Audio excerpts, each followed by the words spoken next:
Hola, Isabella. So today we're tackling a topic that's pretty heavy, but so important, right? Gaslighting.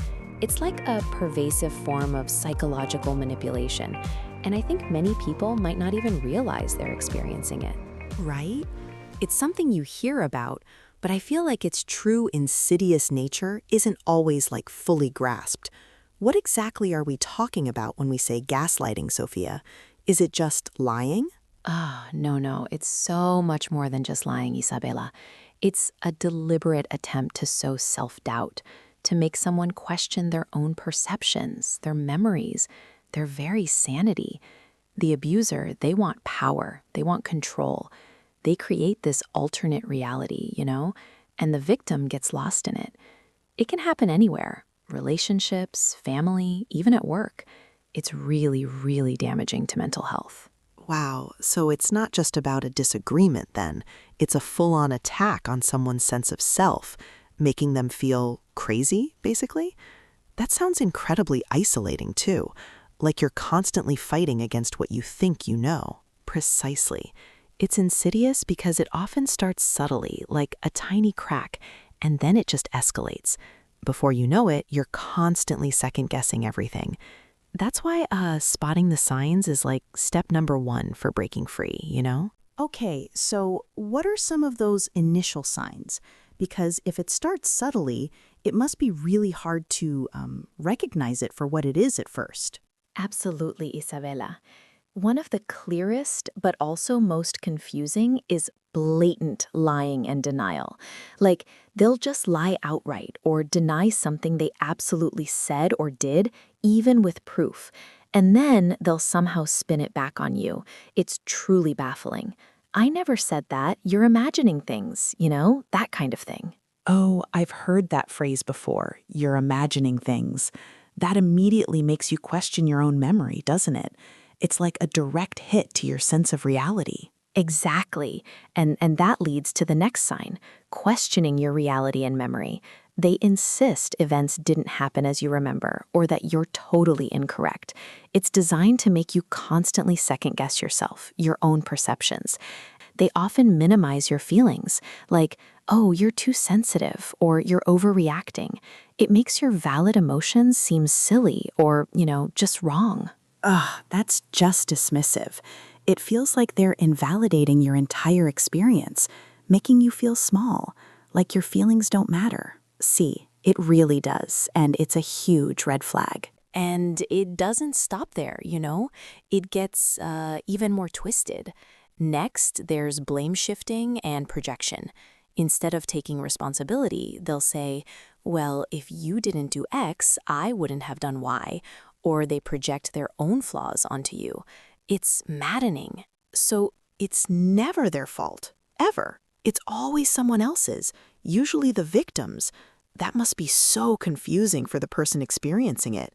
Like, am I really the problem here? Exactly, Isabella.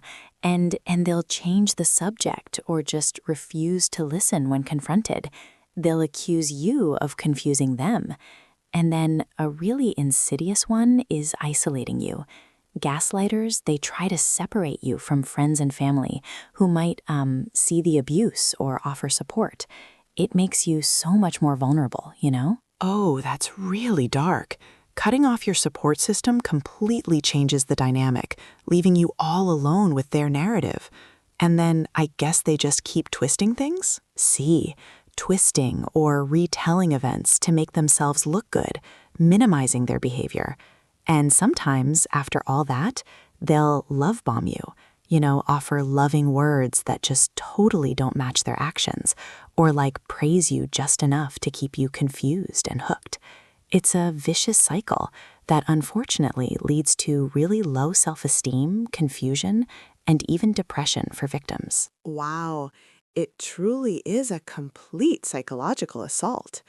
So once you recognize these patterns, what can someone actually do to break free? How do you re-anchor yourself when your reality has been so distorted? That's the crucial part, Isabella.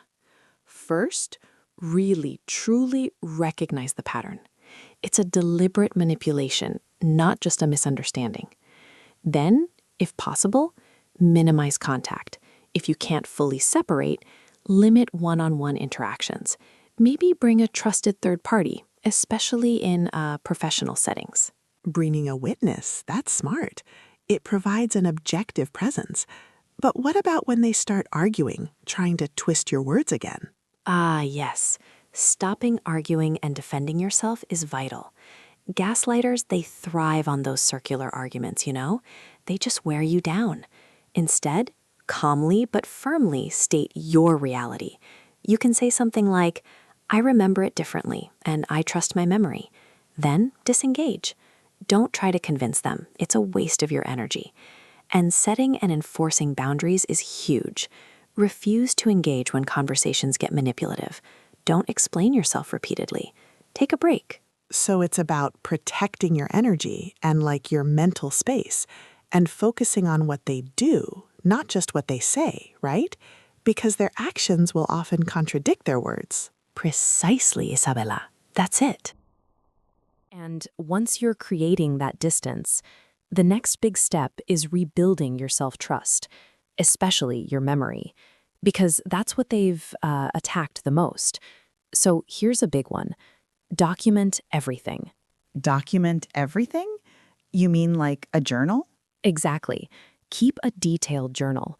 Write down incidents, conversations, your feelings. This gives you a tangible record, an anchor against their distortions. Use it for reality checks and practice self-validation. My feelings are valid. I know what I saw and felt. Reconnect with your authentic self and trust your instincts again. Oh, that makes so much sense. It's like creating your own irrefutable evidence. So when they try to tell you it didn't happen, you can actually look back at your notes. Absolutely. Reclaiming your truth and trusting yourself again. It sounds like a lot of work, but so incredibly necessary for healing. And, professional help is also invaluable here. Wow, Sophia, this has been such a vital conversation. We really dug into gaslighting, showing it's way more than just lying. It's this calculated attack on your reality. Spotting those red flags, from denial to minimizing feelings, is just so crucial. Totally, Isabella. And we covered those insidious tactics, like blame shifting and isolating. But the big takeaway on breaking free is minimizing contact, setting boundaries, and rebuilding self-trust by documenting everything. That's truly where healing starts. Totally. This understanding is just so key for anyone going through this or seeing it happen. If this episode resonated, seriously, do us a solid. Hit that like button and share it with your people. Your support helps us so much. We genuinely appreciate all of you, whether you're listening on Spotify or watching us on YouTube. For daily thought nuggets, follow the Good Life Guide on TikTok and IG. And for even more deep dives, head over to goodlifeguide.org. Yeah, we really do love building this community with you all. So take good care, everyone. We'll catch you in the comments section.